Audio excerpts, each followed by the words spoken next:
কক্সবাজার শহরে যে কলাতলী এনালম যে এলপিজি গ্যাস পাম্প রয়েছে, সেই গ্যাস পাম্পে কিন্তু সন্ধ্যা 7টা নাগাদ থেকে লিকেজ হয়েছিল। লিকেজের পর কিন্তু প্রায় 2 ঘন্টা নাগাদ নিয়ন্ত্রণ আনার চেষ্টা করছে ফায়ার সার্ভিস। এরপর কিন্তু ঠিক 10 মিনিট আগে বিস্ফোরণ হয়। বিস্ফোরণের কারণে যে এলপিজি যে গ্যাস পাম্প রয়েছে, সেই গ্যাস পাম্পের পাশে কিন্তু গাড়ির গ্যারেজ রয়েছে, সেই গাড়ি কিন্তু অনেকটা আগুনে জ্বলে গিয়েছে এবং ক্ষয়ক্ষতির পরিমাণ এখনো বলা যাচ্ছে না। তবে এখনো পর্যন্ত আগুন নিয়ন্ত্রণে আসেনি। তবে হতাহতের এখনো খবর পাওয়া যায়নি। তবে ফায়ার সার্ভিস কাজ করছে। আমরা ফায়ার সার্ভিসের সাথে কথা বলেছি। ফায়ার সার্ভিস যিনি বলছেন, কক্সবাজার রামু উকিয়া যে ফায়ার সার্ভিসের ইউনিটগুলো রয়েছে, সেই ইউনিটগুলো কিন্তু কাজ করছেন। তবে আতঙ্ক রয়েছেন কক্সবাজার শহরের যে আশপাশ এলাকার যে মানুষ রয়েছে, তারা কিন্তু সড়কে অবস্থান করছে এবং এই যে বিস্ফোরণের কারণে যে গ্যাস পাম্প রয়েছে, সেই গ্যাস পাম্পের পার্শ্ববর্তী যে বসতি রয়েছে, সেই বসতি কিন্তু ইতিমধ্যে আগুনে পড়ে ছাই হয়েছে এবং পাশাপাশি যে আগুন, সেই আগুন কিন্তু বিভিন্ন দিক পরিবর্তন করে কিন্তু ছড়িয়ে পড়ছে। এর আগে সন্ধ্যা 7টা নাগাদ যে এনালম যে গ্যাস পাম্পটি রয়েছিল, সেই গ্যাস পাম্পে কিন্তু লিকেজ হয়। লিকেজের কারণে সেই গ্যাস কিন্তু পুরো কলাতলিতে ছড়িয়ে পড়ে। গ্যাস ছড়িয়ে পড়ার কারণে কিন্তু আমরা দেখেছি ফায়ার সার্ভিস থেকে শুরু করে সেখানকার যে কর্মরত কর্মচারী রয়েছে, সেই কর্মচারীরা কিন্তু আক্রান্ত হয়, গ্যাসে আক্রান্ত হয়ে অনেকে অসুস্থ হয়ে পড়ে। অসুস্থ হওয়ার পর প্রায় 2 ঘন্টা নাগাদ সেই গ্যাস বের হতে থাকে। বের হওয়ার থাকতে সেই ফায়ার সার্ভিস যে এখান থেকে লিকেজ হচ্ছিল সেটি চিহ্নিত করতে পারেনি। তারা ফায়ার সার্ভিস কিন্তু বারবার কিন্তু চেষ্টা করেছিল সেটির জন্য নিয়ন্ত্রণে আনার। সর্বশেষ যে পাম্পে যে মজুত করা যে গ্যাস রয়েছে, সেই গ্যাস কিন্তু বিস্ফোরিত হয়। বিস্ফোরিত হওয়ার কারণে গ্যাস যে এনালম গ্যাস পাম্প রয়েছে, সেই গ্যাস পাম্পের পার্শ্ববর্তী যে সব গাড়ি রয়েছিল, সেই গাড়িতে সেই গ্যারেজে কিন্তু মেরামত করতে আসা গাড়িগুলো কিন্তু ইতিমধ্যে পুড়ে ছাই হয়ে যায়। এতে ব্যাপক একটি ক্ষয়ক্ষতির সম্ভাবনা রয়েছে। তবে ফায়ার সার্ভিস কাজ করে যাচ্ছে নিয়ন্ত্রণে আনা, তবে কোনো পর্যন্ত নিয়ন্ত্রণ আনা সম্ভব হয়নি।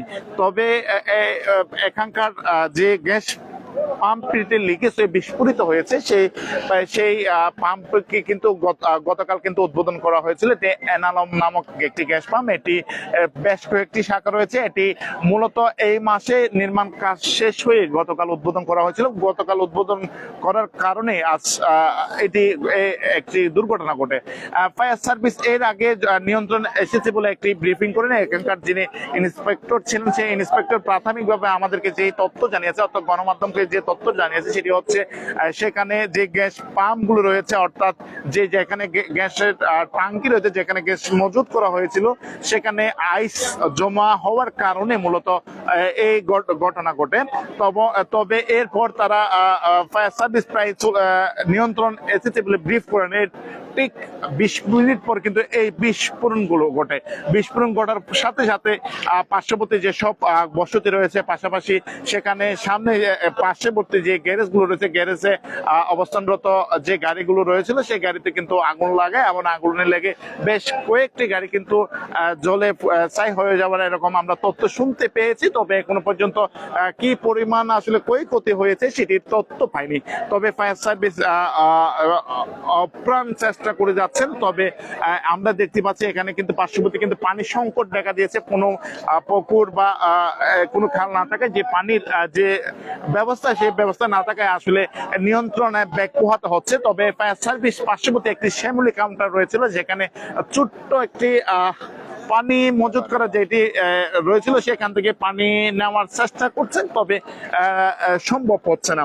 আপনারা জানেন কলাতলী যে আদর্শ গ্রামের যেখানে আসলে এনালম গ্যাস পাম্পটা নির্মাণ করা হয়েছিল, সেখানে পার্শ্ববর্তী প্রায় বেশ কয়েকটি ঘনবসতি এলাকা রয়েছে। তার মধ্যে 14 গ্রাম, চন্দনী মাঠ, আদর্শ গ্রাম, পূর্ব আদর্শ গ্রাম সহ ঘনবসতি এলাকা। সেখানে কিন্তু আমরা প্রায় 500-এর অধিক কিন্তু বসতি রয়েছে, সেই বসতিগুলো কিন্তু সবচেয়ে ঝুঁকিতে রয়েছে।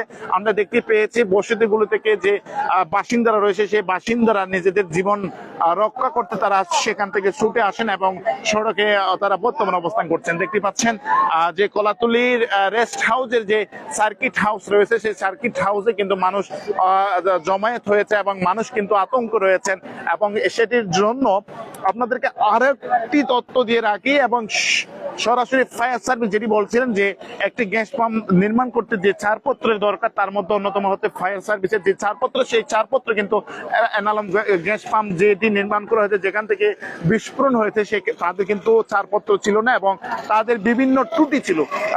তবে যে গ্যাস পাম্পটি গতকাল উদ্বোধন করা হয়েছে, মূলত সেটি নতুন করে উদ্বোধন করা হলেও সেখানকার যে ইঞ্জিনিয়ার রয়েছে, সেই ইঞ্জিনিয়ার কিন্তু আমরা দেখিয়েছিলাম যে বিভিন্ন গণমাধ্যমে তিনি সাক্ষাৎকার দিয়েছেন, সেখানে বলেছেন তাদের যে প্ল্যানিং করে যেখানে গ্যাস মজুত করা হয়েছিল সেখানে নিয়ন্ত্রণ করা হয়েছিল। ঠিক তিনি যে কথা বলেছিলেন যে এখানকার মানুষ যে শঙ্কাটি করেছিলেন বারবার যখন লিকেজ হয়েছিল, যখন গ্যাসগুলো যখন চারদিকে ছড়িয়ে পড়ে যে বিস্ফোরণ, অর্থাৎ মানুষের যে শঙ্কাটি করেছিলেন সেটি বাস্তবে পরিণত হয়েছে। এবং আমরা দেখতে পেয়েছি মানুষ বারবার বলেছিল যে গ্যাস চারদিকে ছড়িয়ে পড়ছে, সেই গ্যাসের কারণে বিস্ফোরণের একটি শঙ্কা করেছিল। আমরা দেখতে পেয়েছি সেই মানুষ কথা বলতে না বলতে ঠিক 20 মিনিট পর কিন্তু যেখানে অর্থাৎ গ্যাস টাঙ্কিতে মজুত করা হয়েছিল সেইখান থেকে কিন্তু বিস্ফোরণের শব্দ হয়, এরপর আগুন চারদিকে ছড়িয়ে পড়ে। তবে এই যে বিস্ফোরণের কারণে কোনো পর্যন্ত কোনো মানুষের জীবনের ক্ষয়ক্ষতি হয়নি, তবে যে মালামাল রয়েছে সেই মালামালের কিন্তু ক্ষতির একটা শঙ্কা করা হচ্ছে। পার্শ্ববর্তী যেখানে অগ্নিকাণ্ড হয়েছে, সেই বিস্ফোরণ হয়েছে, সেই পার্শ্ববর্তী আমরা জানি যে কক্সবাজার পর্যটকবাহী যে চাঁদের গাড়ি, সেই চাঁদের গাড়ি বেশ কয়েকটি গ্যারেজ রয়েছে, যে গ্যারেজে অবস্থানরত বেশ কয়েকটি গাড়ি কিন্তু আগুনে জ্বলে ছাই হয়ে গেছে এমন শঙ্কা করা হচ্ছে। তবে আমরা নিরাপত্তার দিক বিবেচনা করে এবং ফায়ার সার্ভিসের নির্দেশনা আমরা সেখানে যাওয়া সম্ভব হচ্ছে না। এবং তবে যে আগুন, সেই আগুন এখনো জ্বলছে, তবে নিয়ন্ত্রণ আসেনি। তো এই যে আগুন, সেই আগুন কিন্তু অনবরত চলছে। তবে ফায়ার সার্ভিস যে পানি সংকটের কারণে কিন্তু তারা আনতে পারছেন না। তো পাশাপাশি যেখানে এই যে বিস্ফোরণ এবং লিকেজ হয়েছিল, গ্যাস লিকেজ হয়েছিল, সেখানে আগুন নিয়ন্ত্রণের জন্য যে পর্যাপ্ত যে সরঞ্জাম, সেই সরঞ্জামের কিন্তু আমরা দেখতে পাইনি, যার কারণে আজকে যে দুর্ঘটনা, সেই দুর্ঘটনা হয়েছে। সবকিছু মিলিয়ে যে আজকের যে ঘটনা ঘটেছে সেটার জন্য যে গ্যাস পাম্প মালিক সে তাকে দায়ী করছেন। পাশাপাশি এই পাম্পে নিয়োজিত যে ইঞ্জিনিয়ার রয়েছে, সেই ইঞ্জিনিয়ার কিন্তু দুঃসেন এলাকাবাসী প্রথমত থেকেই যে গ্যাস পাম্প হচ্ছিল সেখানে বাধা দিচ্ছেন এবং তারা যেটি বলছেন গণবসতি এলাকায় এরকম একটি পাম্প তারা শুরু থেকে শঙ্কা করেছিলেন এবং নিরাপত্তা যোগ্য দিয়েছিলেন, আজকে সেটি কিন্তু বাস্তবে পরিণত হয়েছে। তবে মানুষ যেটি বলছেন এই যে বিস্ফোরণ, সেই বিস্ফোরণের পরপর এই যে মালিক রয়েছে তাকে আইনের আওতায় আনার তারা বারবার দাবি জানাচ্ছেন এবং মানুষ কিন্তু বিভিন্ন অভিযোগ করছেন। তবে ফায়ার সার্ভিস পুরোপুরি যখন লিকেজ হয়েছিল, লিকেজ নিয়ন্ত্রণের পরে একটি ব্রিফ করেছিলেন, সেখানে ফায়ার সার্ভিসের ঊর্ধ্বতন কর্মকর্তারা ছিলেন এবং সেই সময় ফায়ার সার্ভিস কিন্তু যে বিষয়টি স্পষ্ট করেছিলেন সেটি হচ্ছে তাদের যে অগ্নি নিয়ন্ত্রণের জন্য যে সরঞ্জাম, পাশাপাশি তাদের যে ছাড়পত্র, সেই ছাড়পত্র কিন্তু তাদের ছিল না বলে এমন অভিযোগ করা হয়েছিল। তবে সবকিছু মিলে যে আজকের যে বিস্ফোরণ, সেই বিস্ফোরণের জন্য এই গ্যাস পাম্প মালিককে দায়ী করছেন এখানকার যারা বাসিন্দারা রয়েছেন। বাসিন্দারা এখনো আতঙ্কিত। পুরো এখানে প্রায় 500 বসতি রয়েছে। 500 বসতির পাশাপাশি গণ এলাকা রয়েছে। সেখানকার কিন্তু জানেন আপনার যেখানে বিস্ফোরণ হয়েছে, পাশাপাশি পুলিশ লাইন্স এবং সরকারি অধিদপ্তরের বেশ কয়েকটি গুরুত্বপূর্ণ দপ্তর রয়েছে। পাশাপাশি সেখানকার যে আমরা এখানে অবস্থান রয়েছে সেটি হচ্ছে সড়ক বিভাগের একটি রেস্ট হাউস, পাশাপাশি কক্সবাজারের যে তারকামানের হোটেল উসাম প্যারাডাইসের কিন্তু যে রেস্ট হাউস, সেই রেস্ট হাউস এই গ্যাস পাম্পের পাশে রয়েছে। তবে যে আগুন ছড়িয়ে পড়ছে সেটি কতটুকু গিয়েছে সেটি আমরা দেখতে পাচ্ছি না, কারণ আমরা যেখান থেকে অগ্নিকাণ্ড ঘটেছে সেখান থেকে আমরা প্রায় 120 গজ পর্যন্ত দূরে রয়েছে, যেখান থেকে আপনাদেরকে দেখানোর চেষ্টা করছি। তবে আমরা নিরাপত্তার দিক দিয়ে বিবেচনা করে কিন্তু মূলত দূরত্ব রয়েছে। পাশাপাশি ফায়ার সার্ভিস কিন্তু বারবার কিন্তু মানুষের সহযোগিতা যাচ্ছেন, তারা যেটি বলছেন আরো বিস্ফোরণ হওয়ার সম্ভাবনা রয়েছে। পাশাপাশি এখানে একটি চোর পুলিশের একটি খেলা চলছে, মানুষ কিন্তু একবার এদিক ছুটাছুটি করছে, যার কারণে যে দমকল কর্মীদের যে কাজে কিন্তু ব্যাহত হচ্ছে এবং ফায়ার সার্ভিস যেটি বলে যাচ্ছেন তাদের যে আগুন নিয়ন্ত্রণে আনার জন্য তাদের ব্যাগ পাওয়া হচ্ছে। তারা ফায়ার সার্ভিস যেটি সবচেয়ে বেশি যেটিকে সংকট মনে করতেন, যেটা হচ্ছে পানির সংকট। এখানে পার্শ্ববর্তী কোনো পুকুর পাশাপাশি কোনো খাল না থাকায় তাদের যে গাড়ি রয়েছে, যে যে মেশিন যেটির মাধ্যমে পানি উত্তোলন করা হয়, সেখান থেকে তারা নাগলে পাচ্ছে না। তবে পার্শ্ববর্তী একটি শ্যামলী কাউন্টার রয়েছে, শ্যামলী কাউন্টারে একটি ছোট্ট একটি গর্ত রয়েছে, সেই গর্তে কিছুটা পানি পেয়েছে, সেই পানি দিয়ে মূলত নিয়ন্ত্রণ আনার চেষ্টা করছেন। সবকিছু মিলে এখনো আগুনে জ্বলছে। যে কলাতুলি অবস্থানরত যে এলপিজি যে গ্যাস পাম্প এনালম, যেটি নাম রয়েছে এনালম, সেই এনালম গ্যাস পাম্প কিন্তু এখনো জ্বলছে। তবে ক্ষয়ক্ষতির পরিমাণ এখনো পর্যন্ত জানা যায়নি। যখন আগুন নিয়ন্ত্রণ আনা হবে ফায়ার সার্ভিস, তখনই আমাদেরকে পুরো পর্যবেক্ষণ করে তদন্তের মাধ্যমে সেটি জানা দেবেন। পাশাপাশি আজকের যে বিস্ফোরণ, সেই বিস্ফোরণের কারণে মানুষ জমায়েত হয়েছেন, মানুষের মধ্যে এক প্রকার ট্রমাটাইজ হয়েছেন, তারা আতঙ্কে আছেন। যে আজকের যে ঘটনা, সেই ঘটনা থেকে মূলত যে মানুষ আতঙ্কিত হয়েছে, যে তারা শুরু থেকে যখন এই যে এনালম যে এলপি গ্যাস যে গ্যাস পাম্প রয়েছে, সেই গ্যাস পাম্পে যখন শুরু থেকে যখন লিকেজ হয়েছিল, মানুষ শুরু থেকে বলেছিল যে এখানে বিস্ফোরণ হতে পারে।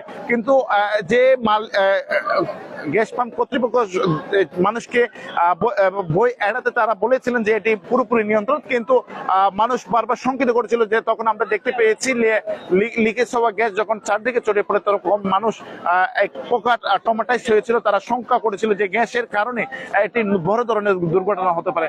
মানুষের সাধারণ মানুষ যেটি শঙ্কা করেছিলেন, সেটি কিন্তু আমরা দেখতে পেয়েছি বাস্তবে। আরো দেখছেন ফায়ার সার্ভিসের আরো বেশ কয়েকটি ইউনিট আছে, তারা এটি নিয়ন্ত্রণের জন্য আমরা দেখতে পাচ্ছি সেনাবাহিনী যোগ দিয়েছেন, উদ্ধার কাজে সেনাবাহিনী যোগ দিয়েছেন, এবং তারা সেনাবাহিনীও যোগ দিয়েছেন। পাশাপাশি আরো যে উদ্ধার কর্মী তারাও যোগ দিবেন বলে আশা ব্যক্ত করছি। তবে মানুষের যে সমাগম, মানুষের বাসিন্দাদের যে আতঙ্ক, সেই আতঙ্কের কারণে যে উদ্ধার কাজ সে উদ্ধার কাজ চলমান ব্যাহত হবে। আমরা কথা বলবো একজন সচেতন মহল, তিনি কি বলছেন আসলে যে আজকের ঘটনা, সেটি কি আসলে যে মালিক কর্তৃপক্ষ এড়াতে পারবে না। আপনি শুরু থেকে ছিলেন যে আজকের যে লিকেজ হয়েছিল সে সন্ধ্যা নাগাদ, এরপর এটি নিয়ন্ত্রণ এসেছে বলে কর্তৃপক্ষ বলেছিল। তবে এখন যে বিস্ফোরণের ঘটনা, এটিকে কিভাবে দেখছেন? আসলে এটি আসলে দায়িত্বের অবহেলা বলবো। আর বিশেষ করে আমি বলতে চাচ্ছি যে যেহেতু পাশে একটি লোকালয় রয়েছে, সেই লোকালয় থাকা সত্ত্বেও কিভাবে আসলে এই এত নিকটে একদম শহরের ভিতরে পাশে পর্যটন এলাকা এবং পিছনে হচ্ছে চন্দ্রিমা একটা আবাসিক এলাকা রয়েছে, সেই আবাসিক এলাকা থাকা সত্ত্বেও কেন আসলে এই জায়গাটার মধ্যে অনুমোদন দিয়েছে, আমাদের প্রথমে সেই বিষয়টি আসলে লক্ষ্য রাখা বা খেয়াল করা উচিত বলে আমি মনে করছি।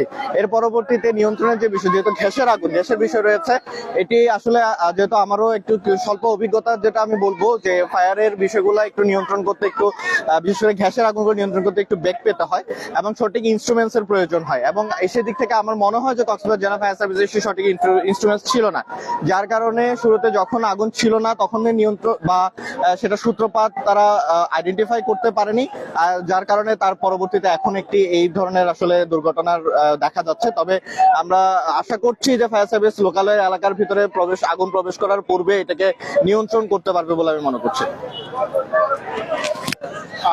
এখানকার যারা বাসিন্দা রয়েছেন, রাজনৈতিক নেতাকর্মী রয়েছেন, তারা যেটি বলছেন যে ফায়ার সার্ভিসের উন্নত মানের যে সরঞ্জাম, সেই সরঞ্জাম ঘাটতিকে তারা দায়ী করছেন। পাশাপাশি যে কর্তৃপক্ষ অর্থাৎ এলপি গ্যাসের যে মালিক কর্তৃপক্ষ, তাদেরকে দোষারোপ করছেন তাদের দায়িত্ব অবহেলা। পাশাপাশি ফায়ার সার্ভিসের যে উন্নত মানের যে সরঞ্জাম না থাকার কারণে আজকে এই যে বড় একটি দুর্ঘটনা ঘটেছে। সবকিছু মিলে কক্সবাজার মতো একটি পর্যটক এলাকায় এই যে দুর্ঘটনা ঘটেছে, সেটির কারণে মানুষ যেমন ট্রমাটাইজ, পাশাপাশি মানুষ বলছেন যে এই ঘটনায় যার ঘাটতি রয়েছে তাকে যেন আইনের আওতায় আনা হয়, সেটিকে তারা দাবি জানিয়েছেন। এ ছিল আমার কাছে কলাতলিতে অগ্নিকাণ্ডের যে খবরাখবর সেখানকার।